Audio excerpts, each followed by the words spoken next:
The sound of the sewing machine filled the small shop as Ifeoma worked on a dress. The bright yellow fabric spread across her lap, the smooth texture cool against her palms as she guided it through the machine. The dress was for Madame Chinyere, one of the wealthiest women in Umachukwu village, and it had to be perfect. Ifeoma's fingers moved with practiced ease, stitching the final details, but her mind wandered. Outside her shop, the village bustled with life. Women walked to the market with baskets balanced on their heads, chatting and laughing. Children played in the dusty streets, their loud, happy voices carrying through the air. Ifeoma could hear everything, but she stayed focused on her work. She always stayed focused. Anything to avoid the glances and whispers that followed her whenever she stepped outside. "Aha! Ifeoma, you're still not done?" Madame Chinyere's voice interrupted her thoughts. Ifeoma looked up quickly, a polite smile spreading across her face. "Almost, ma. Just finishing the hem." Madame Chinyere leaned against the doorframe, her wide frame blocking the sunlight. She was dressed in her usual brightly colored wrapper and blouse, her chest adorned with gold jewelry that jingled when she moved. She had the kind of figure the village admired, full, round, and confident. She looked at Ifeoma's slim frame with a slight smirk, the kind that wasn't mean but wasn't kind either. "I still don't understand how you make clothes for other people when you don't even have the body to fill them," Madame Chinyere said with a laugh. Ifeoma's fingers tightened on the fabric for just a second, but her smile didn't waver. "It's not about me, ma. It's about making sure you look beautiful." "Humph," Madame Chinyere said, crossing her arms. "You better hurry up. My husband won't wait forever at the dance." Ifeoma nodded and turned back to her sewing. Her chest felt tight, but she pushed the feeling down. She was used to comments like that. Everyone in Umachukwu seemed to think it was their right to remind her of what she lacked. She finished the dress a few minutes later and handed it to Madame Chinyere. The woman held it up, admiring the neat stitches and vibrant design. "At least you're good at what you do," she said grudgingly. "I'll pay you later." Before Ifeoma could protest, Madame Chinyere was gone, her laughter trailing behind her. Ifeoma sat back in her chair, letting out a breath she didn't know she'd been holding. The shop felt too quiet now, the noise from the street muted as though the walls had thickened. She looked at the pile of unfinished dresses on her work table and tried to find the energy to start again. A shadow darkened her doorway. "You need to stop letting her talk to you like that." Ifeoma turned to see Nkem, her childhood friend, leaning against the doorframe. Nkem was taller than Ifeoma, with a strong, curvy figure and a loud voice that made people pay attention. Her hands rested on her hips as she looked at Ifeoma with a mix of frustration and pity. "It's nothing," Ifeoma said, waving her hand. "It's not nothing," Nkem said, stepping inside. "Every time she comes here, she finds a way to insult you. Why do you let her? What do you want me to do, Nkem?" Ifeoma said, her voice sharper than she intended. "Fight her? Stop sewing for her? This is how I make money." Nkem sat on the edge of the table, careful not to disturb the fabric. "I'm not saying you should fight her, but you don't have to sit there and smile while she talks down to you. You're better than that." Ifeoma didn't answer. She didn't want to talk about Madame Chinyere or anyone else in the village. She just wanted to finish her work and go home. Nkem sighed. "All right, fine. Let's talk about something else. Have you heard? Emeka is back." At the mention of his name, Ifeoma's heart did a little flip. She tried to hide it, keeping her face neutral as she folded a piece of fabric. "I heard," she said lightly. Nkem wasn't fooled. "Don't pretend you're not excited. I saw the way you used to look at him before he left for Lagos." "That was years ago," Ifeoma said quickly. "He probably doesn't even remember me." "Oh, he remembers," Nkem said, grinning. "I saw him at the market this morning, and he asked about you." Ifeoma's hands froze. "He did?" Nkem nodded. "He asked if you still had your shop. I think he might come by to see you." The thought of Emeka walking into her shop made Ifeoma's chest tighten in a different way. She pictured him as he used to be, tall, handsome, and confident, with a smile that made her feel like she was the only person in the world. She wondered if he had changed. "You should wear something nice tomorrow," Nkem said, interrupting her thoughts.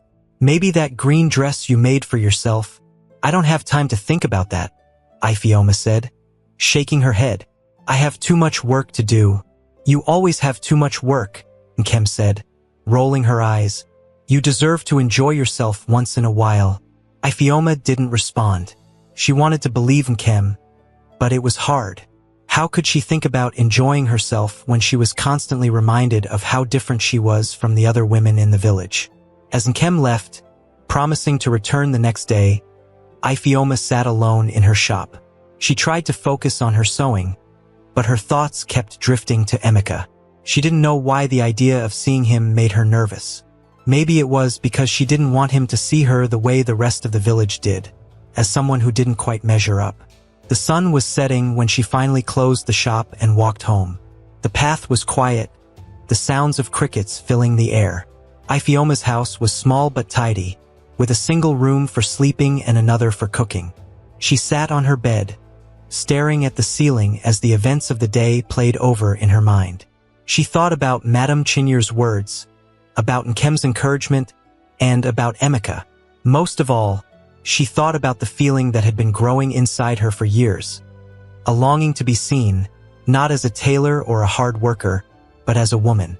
Her chest felt heavy, and for once it wasn't because of the weight of the day. It was the weight of being different, of not fitting into the mold the village had created for women. She wondered if there was a way to change that, to change herself. She pushed the thought away, shaking her head. It was silly. She was who she was, and no amount of wishing would change that. But as she lay in bed, staring at the shadows on the ceiling, the thought crept back into her mind. What if she could change? What if there was a way to be seen, to be admired, to be enough? She closed her eyes, willing herself to sleep, but the question stayed with her, lingering like a soft, persistent whisper.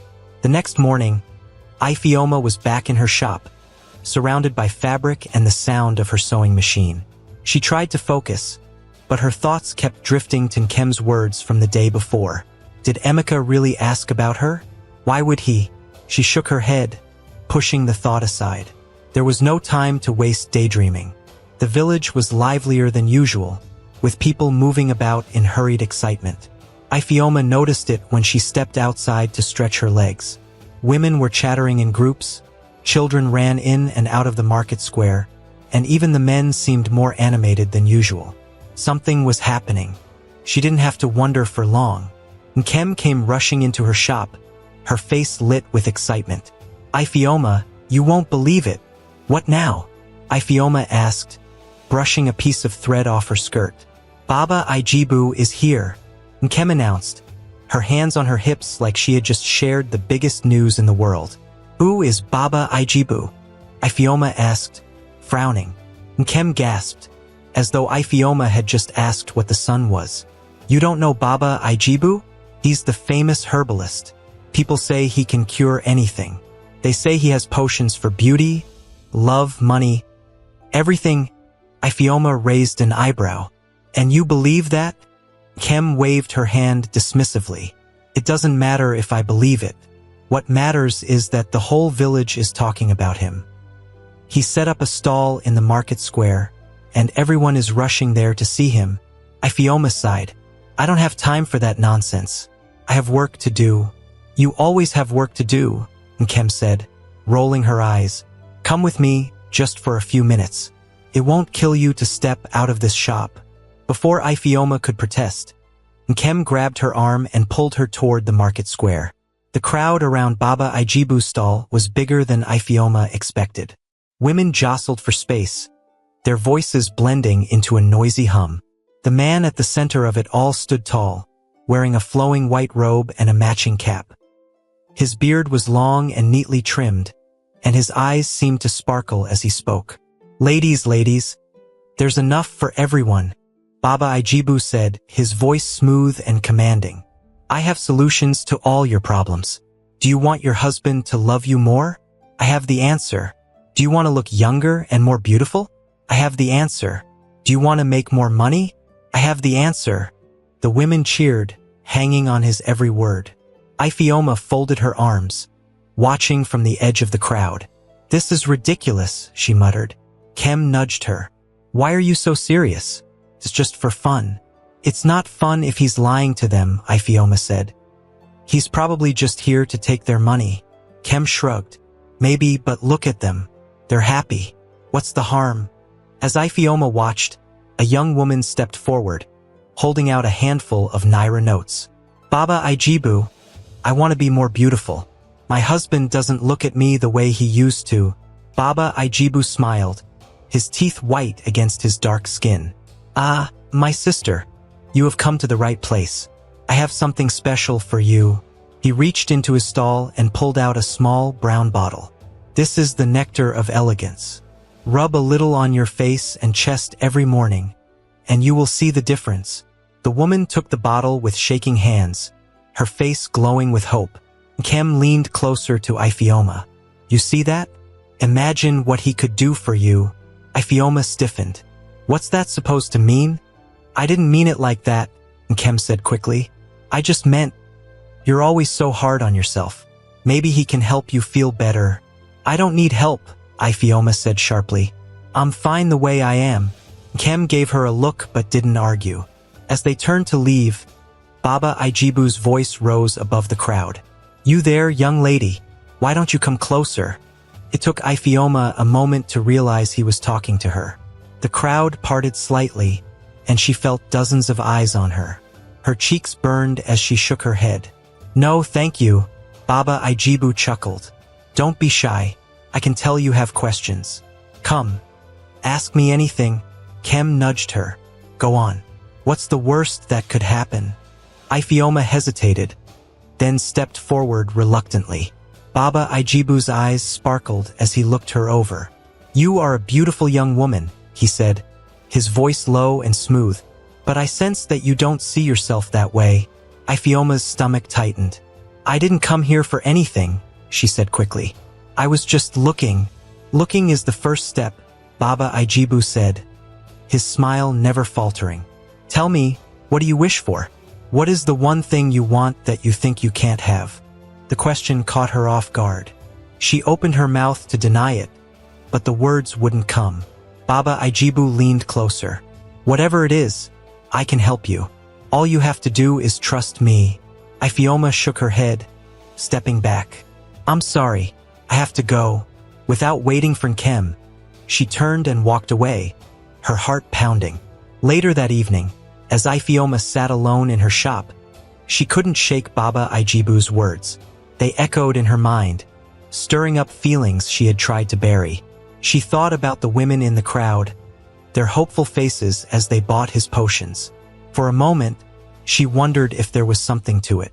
What if he really could help her? What if he had something that could make her feel enough? She shook her head, frustrated with herself. This is stupid, she muttered. But deep down, the thought had already taken root. The night was quiet, with only the sound of crickets breaking the silence. Ifeoma sat on her bed, staring at the ceiling. No matter how hard she tried, she couldn't stop thinking about Baba Ijibu's words. They played over and over in her mind like a song she couldn't turn off. What is the one thing you want that you think you can't have? She squeezed her eyes shut, trying to block it out. But deep down, she knew the answer. She wanted to be noticed, to be admired, to feel like she mattered in a village that always made her feel like she wasn't enough. Her heart thudded in her chest as she sat up. The thought that had been lingering all day took hold, and she couldn't ignore it anymore.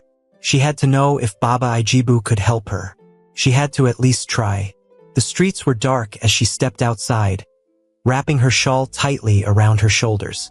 The moon cast a pale light over the village, but most of the houses were dark. Everyone had gone to bed. Ifeoma moved quickly, her sandals making soft sounds against the dirt road. When she reached the market square, Baba Ijibu's stall was still there, glowing faintly under a lantern. He sat behind the table, looking as calm and confident as he had earlier. He didn't seem surprised to see her. Ah, young lady, he said, his voice low and smooth. I thought you might come back. Ifeoma hesitated, her hands clutching her shawl. I'm not sure why I'm here. Baba Ijibu chuckled softly. You are here because you have questions, and I have answers. Sit. She lowered herself onto the wooden stool across from him, her hands fidgeting nervously in her lap. What do you want? He asked, leaning forward slightly. Ifeoma looked down at her hands, then back up at him. I want to be different, she said quietly. I want to feel beautiful. Baba Ijibu nodded slowly, as though he had been expecting her answer. And you shall. I have just the thing for you. He reached under the table and brought out a small brown bottle. The liquid inside shimmered faintly in the lantern light. This is the nectar of elegance, he said, placing it gently on the table. Rub a little on your face and chest every morning, and you will see changes. But you must follow the instructions exactly. No more, no less. Ifeoma stared at the bottle, her heart pounding. Is it safe? Baba Ijibu's smile didn't falter. Of course. I have sold this to many women, and they have all been happy with the results. But remember, you must not tell anyone about this. It is our secret. She hesitated, her mind racing. How much does it cost? His smile faded slightly, and his tone grew serious. This is not cheap, my dear. Beauty is a treasure, and treasures have their price. 5,000 naira. 5,000. Ifeoma's eyes widened. That was a lot of money. More than she made in a week. Do not think of it as money, Baba Ijibu said smoothly. Think of it as an investment in yourself. Isn't it worth it to feel confident? To walk through the village with your head held high? Ifeoma bit her lip, her mind a whirlwind of thoughts. She thought of all the times people had laughed at her, the whispers behind her back, the way Madame Chinyere looked at her like she wasn't good enough. She thought of Emeka and the way she wished he would notice her. Finally, she reached into her bag and pulled out the money she had been saving for months. Her hands trembled as she placed it on the table. Baba Ijibu's smile returned as he slid the money into his pocket and handed her the bottle. You have made the right choice, he said. Follow the instructions, and you will not regret it. Ifeoma held the bottle tightly as she walked back home, her heart heavy with a mix of excitement and fear.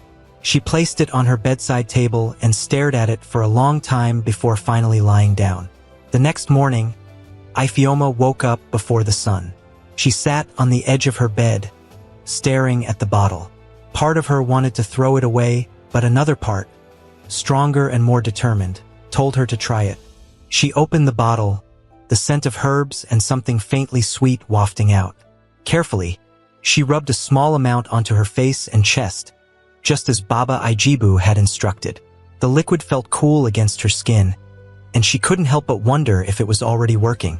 As the day went on, she couldn't stop checking herself in the small mirror she kept in her shop. At first, she saw nothing different, but by the evening, she noticed her skin looked a little brighter, her cheeks a little fuller. It was subtle, but it was enough to make her heart race with excitement. Over the next few days, the changes became more noticeable. Ifeoma's chest began to fill out, her skin glowed, and even her posture seemed different. She caught people staring at her in the market, and for the first time, the looks weren't accompanied by whispers or laughter. You're looking good, Ifeoma, a customer said one afternoon. What's your secret? Ifeoma shrugged, trying to hide her smile. Just taking better care of myself. Kem noticed the changes too.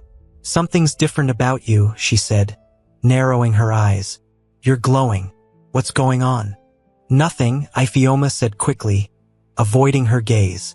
Kem raised an eyebrow. If you say so. A week later, Emeka walked into her shop. Ifeoma's heart nearly stopped. He looked even more handsome than she remembered, his tall frame filling the doorway, his smile warm and genuine. Ifeoma, he said, his voice deep and smooth. I heard you're the best tailor in the village. She felt her cheeks heat up. I try, she said, trying to keep her voice steady. I need a new shirt for the festival next week, he said, stepping closer. Think you can help me? Of course, she said quickly. Come in. As she took his measurements, her hands shook slightly, but she kept her composure. Emeka chatted with her like they were old friends, and for the first time, she felt like he saw her. Not as a tailor, but as a woman. When he left, he turned and smiled. I'll see you at the festival. Ifeoma's heart soared. For the first time in her life, she felt beautiful, confident, and worthy. But as she stared at the bottle on her bedside table that night, a small voice in the back of her mind whispered, "At what cost?" The morning sun filtered through the small window of Ifeoma's room as she stood in front of her mirror. She hardly recognized the woman staring back at her. Her skin had a new glow, her chest was fuller, and her features seemed softer, more balanced. She ran her fingers over her face, hardly believing the changes. As she walked to her shop, heads turned. The women whispered, and the men smiled at her in a way that made her cheeks warm. She tried to act like she didn't notice, but her heart raced. For the first time, she felt seen. Inside the shop, Nkem burst through the door, her face full of curiosity. "All right, Ifeoma, talk. What is going on?" "What do you mean?" Ifeoma asked, pretending to focus on a piece of fabric. "You know exactly what I mean," Nkem said, sitting on the edge of the work table. "You look different, better. Don't tell me it's just sleep and water." Ifeoma hesitated, biting her lip. "It's nothing, Nkem. I've just been taking care of myself." "Taking care of yourself?" Nkem raised an eyebrow. "Ifeoma, I've known you since we were kids. You don't just take care of yourself and suddenly look like a princess. What are you hiding?" "I'm not hiding anything," Ifeoma said, her voice defensive. Nkem leaned closer. "Is it a man? Did someone give you something?" Ifeoma froze for a moment, then shook her head quickly. "No, it's not a man." Nkem watched her carefully, her eyes narrowing. All right. But if you're doing something risky, you'd better tell me." Ifeoma forced a laugh. "I promise it's nothing risky." Nkem didn't look convinced, but she let it go, changing the subject to the upcoming village festival. The festival arrived sooner than Ifeoma expected. She spent the afternoon preparing, slipping into the green dress Nkem had convinced her to make months ago. To fit her perfectly now, hugging her new curves in all the right places. When she looked in the mirror, she hardly believed it was her.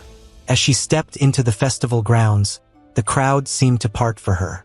Women whispered behind their hands, and men turned to watch her pass. Ifeoma's heart swelled with a mix of pride and nervousness. She felt like she was floating. "Ifeoma," a familiar voice called.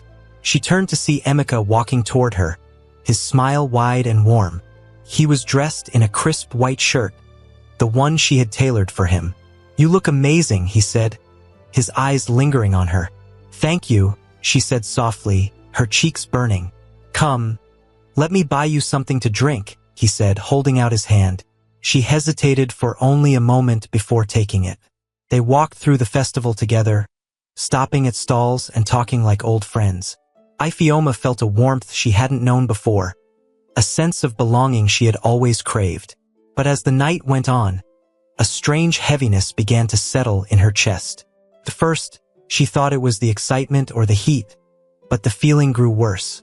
By the time they reached the dance floor, her breaths felt shallow, and her vision blurred. "Are you all right?" Emeka asked, his brow furrowed with concern. "I'm fine," she lied, forcing a smile. But as they started to dance, her legs gave way beneath her. She felt herself falling, the world tilting around her, and then everything went dark. When Ifeoma woke up, she was lying on a mat in a quiet corner of the festival grounds. Nkem was kneeling beside her, fanning her face with a piece of cloth. "What happened?" Ifeoma murmured, her throat dry. "You fainted," Nkem said, her voice sharp with worry. "What is going on, Ifeoma? This isn't like you." "I don't know," Ifeoma said weakly. "Don't lie to me," Nkem snapped. "You've been acting strange for weeks. First, you look completely different, and now you're fainting in the middle of a dance floor? What is it? Tell me the truth." Ifeoma's eyes filled with tears. "It's nothing, Nkem. Promise, it's not nothing," Nkem said, her voice rising. "You're my friend. If something is wrong, I need to know." Before Ifeoma could respond, Emeka appeared, carrying a cup of water. "Is she all right?" he asked, his voice full of concern. "She's fine," Nkem said quickly, taking the cup. Emeka knelt beside Ifeoma, his eyes searching hers. Are you sure? You looked so pale. I'm fine, Ifeoma said, sitting up slowly. I think I need to rest. Emeka nodded, helping her to her feet. Let me walk you home. No, I'll take her, Nkem said firmly, wrapping an arm around Ifeoma's shoulders. Emeka hesitated, then nodded. All right, feel better, Ifeoma. As they walked back to her house, Nkem kept her arm around Ifeoma, her grip firm. Talk, Nkem said once they were inside. Ifeoma sat on the edge of her bed, staring at the floor. It's nothing, Nkem.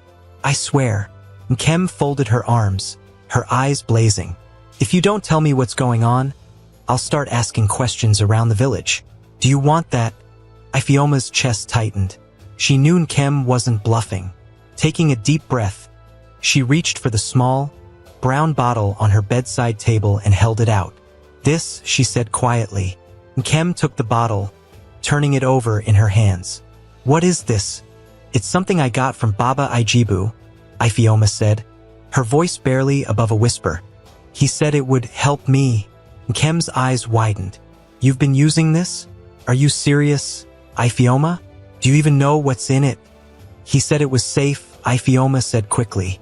And it works. Look at me. Look at you, Nkem said, her voice rising. You fainted, Ifeoma. You're not eating properly, and you're acting strange. How is that safe? Tears spilled down Ifeoma's cheeks. I just wanted to feel beautiful. I wanted people to notice me. Is that so wrong? Nkem's expression softened, but her voice was still firm. It's not wrong to want to feel good about yourself. But this is dangerous. You don't even know what's in it. I don't care, Ifeoma said, her voice trembling. For the first time in my life, people see me. They respect me. I can't go back to the way things were. Nkem sat beside her, taking her hand. Ifeoma, you've always been beautiful. You didn't need this. And if you keep using it, who knows what will happen to you. Ifeoma didn't respond. She couldn't. The thought of going back to being invisible was too much to bear. As the night wore on, Nkem stayed by her side, her presence a silent reminder that she wasn't alone. But even as Ifeoma drifted off to sleep, the small, brown bottle sat on the table, its promise of beauty and belonging too powerful to ignore. Ifeoma woke the next morning feeling heavy, like a rock was sitting on her chest. Her body ached, and her head throbbed as she sat up slowly on the edge of her bed. She glanced at the small brown bottle on her bedside table and frowned. For the first time, it didn't feel like a gift. Felt like a weight she couldn't put down. She barely had time to think about it before Nkem burst into the room. Good, you're awake. We need to talk. Ifeoma rubbed her temples. Nkem, it's too early for this. It's not too early when your best friend is doing something this dangerous, Nkem said, folding her arms. Do you know how scared I was last night? What if something worse happens? What if you don't wake up next time? Ifeoma sighed, avoiding her friend's eyes. I'm fine now. It was just the heat and all the excitement at the festival. Nkem shook her head. Don't lie to me, Ifeoma.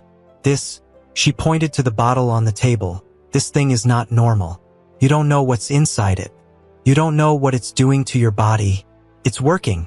Ifeoma snapped, her voice sharper than she intended. Can't you see that? People notice me now. They respect me.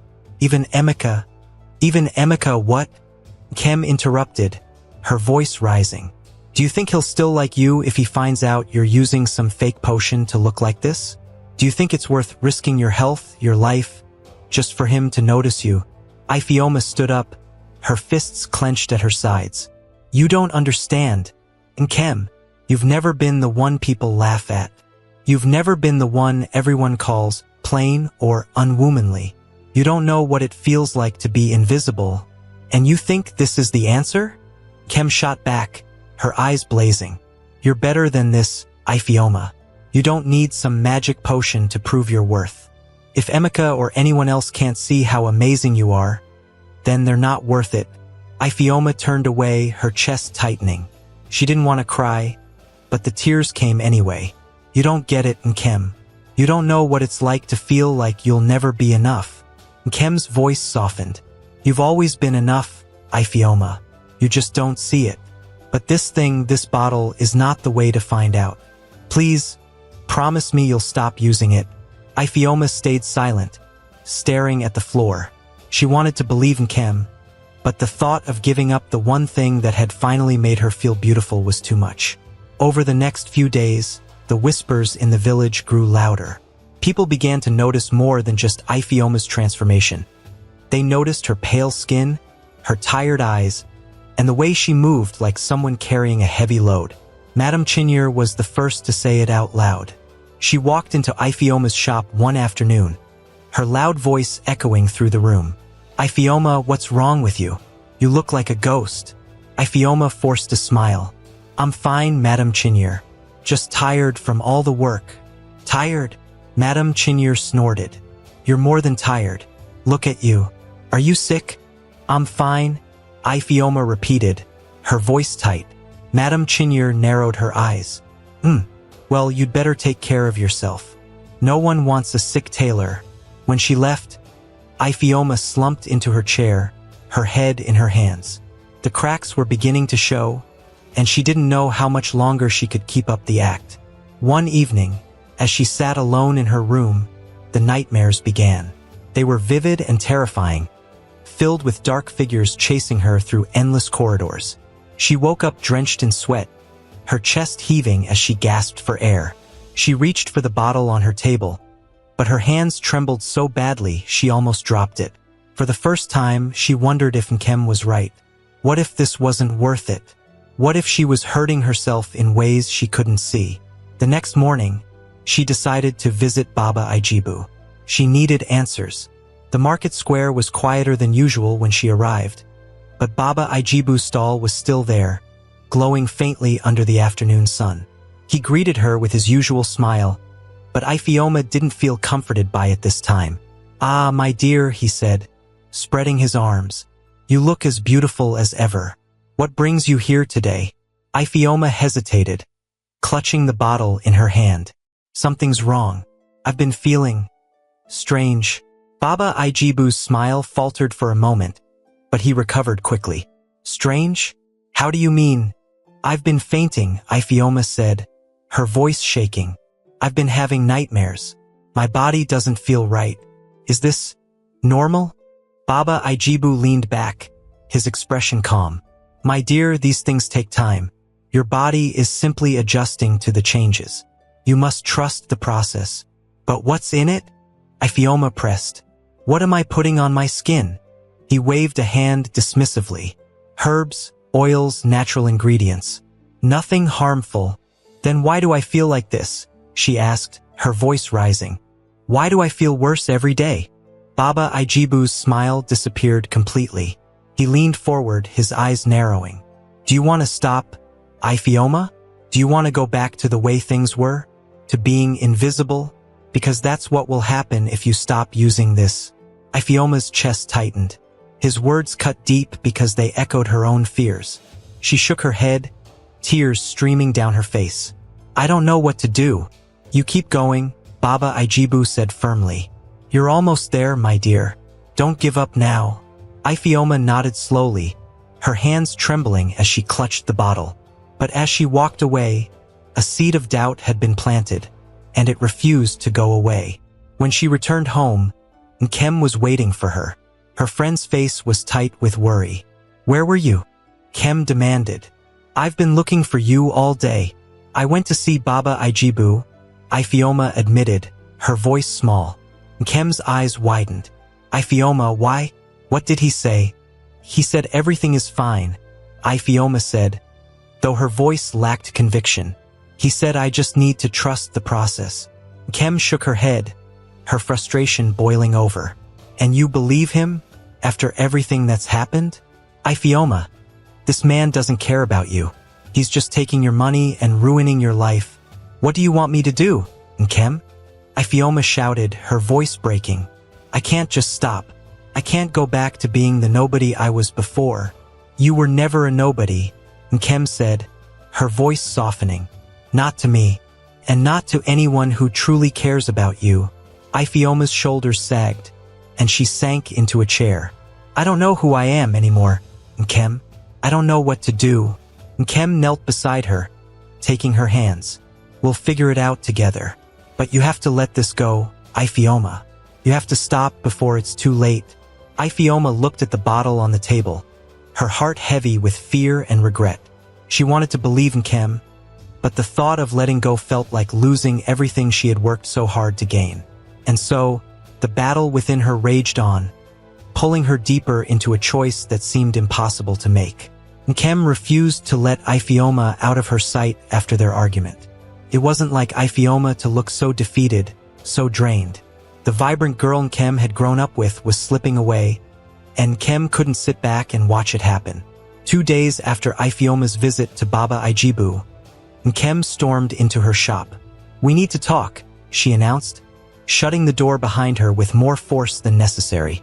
Nkem, not now, Ifeoma muttered, her voice tired as she worked on the hem of a dress. Yes, now, Nkem said, grabbing a stool and sitting directly in front of Ifeoma. This is serious. You can't keep doing this to yourself. I told you I'm fine, Ifeoma replied, not looking up from her work. No, you're not, Nkem snapped. You're pale, you barely eat, and you've been acting like a stranger. Ifeoma, look at me. Ifeoma finally looked up, her eyes filled with exhaustion. What do you want me to say, Nkem? That I regret it? That I hate myself for starting this? I can't stop now. I can't. Yes, you can, Nkem said firmly. But first, we need to find out the truth about that man. He's lying to you, Ifeoma. I can feel it. Ifeoma frowned. What truth? Baba Ijibu said the potion is safe. He said it's just herbs. And you believed him? Nkem asked, her voice full of disbelief. Why would a man like that care about your health? He's making money off you, Ifeoma. Off your pain. Doesn't that make you angry? It doesn't matter, Ifeoma said, her voice breaking. He's the only one who gave me a chance to feel different. Nkem's expression softened, but her determination didn't waver. I understand, Ifeoma, but if you keep using that stuff, you're going to destroy yourself. We need to expose him. How? Ifeoma asked, her voice small. Nkem leaned forward, her eyes blazing with determination. We're going to find out what's really in that potion. And then we're going to tell everyone. That evening, under the cover of darkness, Ifeoma and Nkem made their way to Baba Ijibu's stall. The market was quiet, the only sounds coming from distant crickets and the occasional bark of a dog. Nkem carried a lantern, its dim light guiding their way. What if he sees us? Ifeoma whispered, her heart pounding. Then we'll deal with it, Nkem replied, her voice steady. But we need answers. When they reached the stall, it was empty, just as they had hoped. Baba Ijibu had likely retired for the night, leaving behind only his supplies and the small wooden table where he conducted his business. Nkem handed the lantern to Ifeoma and began rummaging through the items on the table. There were jars filled with strange powders, bottles of colored liquids, and bundles of dried leaves tied with string. What are we looking for? Ifeoma asked, her hands trembling. Anything that proves he's lying, Nkem replied, opening one of the jars and sniffing its contents. She wrinkled her nose. This smells like rotten fish. As Nkem continued searching, Ifeoma's eyes fell on a stack of papers tucked under the table. She reached for them, her curiosity piqued. Nkem, look at this. Nkem took the papers, her eyes scanning the words. Her face darkened as she read. It's a list of ingredients. What does it say? Ifeoma asked, leaning closer. It's not just herbs, Nkem said, her voice low and angry. There are chemicals in here, Ifeoma. Dangerous ones. Things that can hurt you. Ifeoma's stomach turned. He said it was safe. He lied, Nkem said, her voice trembling with rage. This man is poisoning you, and he's probably doing it to other women too. Before they could say more, a voice broke through the silence. What are you doing? They spun around to see Baba Ijibu standing a few feet away, his expression cold and unreadable. The lantern light cast long shadows across his face, making him look even more menacing. "Iphioma," he said, his tone deceptively calm. "I didn't expect this from you." Iphioma took a step back, clutching the papers tightly. "You lied to me," she said, her voice shaking. "You said it was safe." "And it is," Baba Ijibu replied, his smile returning. "But you don't understand the process. These things take time. Your body is simply adjusting." "Adjusting?" Kem snapped. "She's been fainting, having nightmares, and feeling worse every day. That's not adjusting. That's poisoning." Baba Ijibu's smile faltered. "You don't know what you're talking about. Everything I've done is to help her." "No," Iphioma said, her voice growing stronger. "Everything you've done is to help yourself. You don't care about me or anyone else. You just want money." Baba Ijibu's eyes narrowed. "Be careful, Iphioma. You don't want to make an enemy of me." "She's not afraid of you," Nkem said, stepping forward. "And neither am I. We're gonna tell everyone what you've been doing." Baba Ijibu laughed, a low, chilling sound. "And who will believe you? A desperate girl and her loudmouthed friend? I've helped this village for years. My reputation speaks for itself." "Then we'll show them this," Nkem said, holding up the papers. "We'll show them the truth." Baba Ijibu's smile disappeared completely. He took a step forward, but Nkem didn't back down. "Stay away from us," she said firmly, "or you'll regret it." For a moment, the three of them stood frozen, the tension thick in the air. Then Baba Ijibu stepped back, his expression cold. "You've made a mistake," he said quietly. "Both of you," without another word. He turned and disappeared into the shadows. As they walked back to Iphioma's house, Nkem's grip on the papers was tight. "We have what we need," she said. "Tomorrow, we'll show this to the village." Iphioma nodded, but her heart felt heavy. She had trusted Baba Ijibu, believed his promises, and now she was paying the price.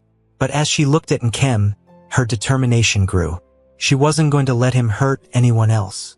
The next day, they would reveal the truth. And this time, Iphioma wouldn't be silent. The next morning, the market square was alive with its usual buzz of activity.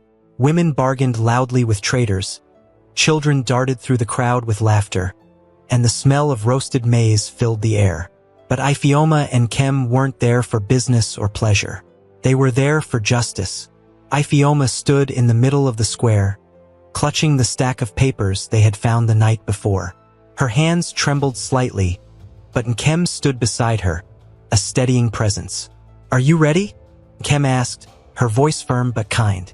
Iphioma swallowed hard and nodded. "I have to be."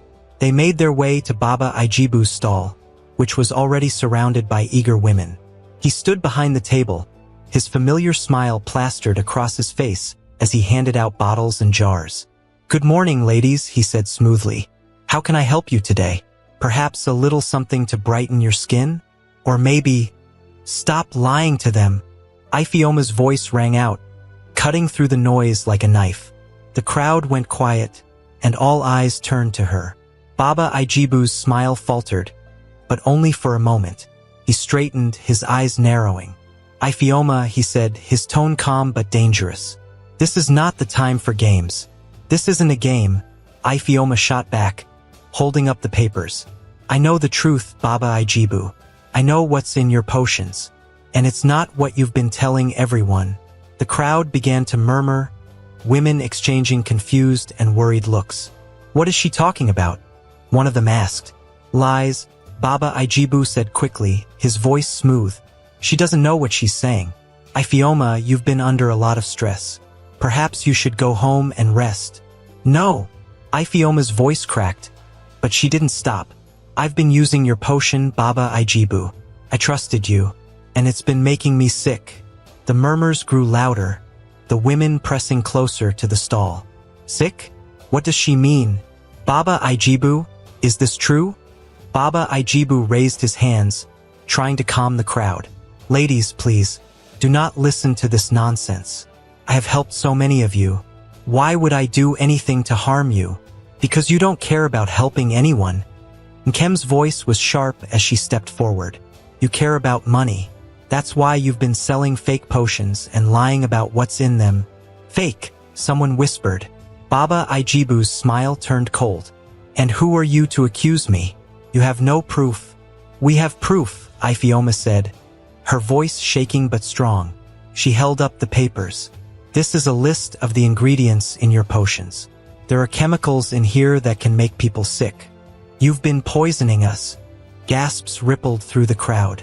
The women turned to Baba Ijibu, their expressions shifting from confusion to anger. Is this true? One of them demanded. Baba Ijibu's smile disappeared completely. His eyes darted around the crowd, searching for a way out. This is ridiculous, he said, his voice rising. These are lies. She's just bitter because she wasn't happy with her results. That's not true, Ifeoma shouted. I fainted because of your potion. I've been having nightmares, feeling weak. This is your fault. Nkem stepped closer to the table, her eyes blazing. How many other women have you hurt, Baba Ijibu? How many lives have you ruined? The crowd pressed closer, their anger bubbling over. I felt sick after using his cream, one woman shouted. My skin broke out, and he told me it was normal, another added. Baba Ijibu backed away from the table, his face pale. Ladies, please, let's not jump to conclusions. You've been lying to us, one of the women yelled, her voice trembling with rage. You said your potions were safe. You're a fraud, another shouted. The crowd surged forward, their voices rising in anger. Baba Ijibu stumbled back, his hands raised in a weak attempt to defend himself. Stop! Ifeoma's voice cut through the chaos. The women paused, turning to her. This isn't just about me, she said, her voice steady despite the tears streaming down her face. It's about all of us. He made us believe we weren't good enough. He made us think we needed him to be beautiful, to be worthy. But we don't. The crowd fell silent, her words sinking in. I believed him, Ifeoma continued. I thought I needed to change to be noticed, to matter.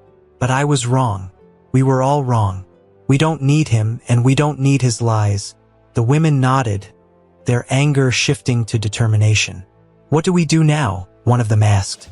We make sure he can't hurt anyone else, Nkem said firmly. The women turned to Baba Ijibu, who was now cornered by the crowd. His confident facade had crumbled, replaced by fear. You're done, Baba Ijibu, one of the women said, her voice low and steady. Get out of our village, another added. Baba Ijibu opened his mouth to protest, but the crowd surged forward, forcing him to retreat. He stumbled back, grabbing a bag from his stall before running into the night. As the crowd began to disperse, Ifeoma felt a wave of relief wash over her. Nkem placed a hand on her shoulder, smiling. You did it, Nkem said softly. No, Ifeoma said, shaking her head. We did it. For the first time in weeks, she felt free. Free from the lies, the fear, and the weight of trying to be someone she wasn't. And as she looked around at the women standing together, she realized she wasn't alone. The day after Baba Ijibu fled the village, Ifeoma stood outside her shop, staring at the horizon. The air felt lighter, as though a heavy storm had passed. People were still talking about what had happened at the market square, but for the first time, Ifeoma wasn't worried about what they thought of her. Nkem arrived mid-morning, carrying a basket of fresh bread. She set it down on the work table and looked at Ifeoma, smiling softly. How are you feeling? Ifeoma shrugged. I don't know. Lighter, maybe, but also embarrassed. Embarrassed? Nkem asked, sitting across from her. Why would you feel that? Ifeoma sighed. Because I let myself believe him. I let him take advantage of me. And worse, I hurt myself because I wanted so badly to be someone else. Nkem reached over and took Ifeoma's hand. You don't have to be ashamed. You were trying to find something we all want, to feel seen, to feel good about yourself. That doesn't make you weak. It makes you human. Ifeoma blinked back tears. But I almost lost myself in the process. But you didn't, Nkem said firmly. You stood up for yourself and for everyone else. That's strength, Ifeoma. Don't forget that. Later that afternoon, Ifeoma decided to visit the village square. She wasn't sure what she was looking for. Maybe closure, maybe just a sense of normalcy. As she walked through the market, people greeted her with smiles and nods. "You were so brave yesterday," a woman said, stopping her. "Thank you for speaking up.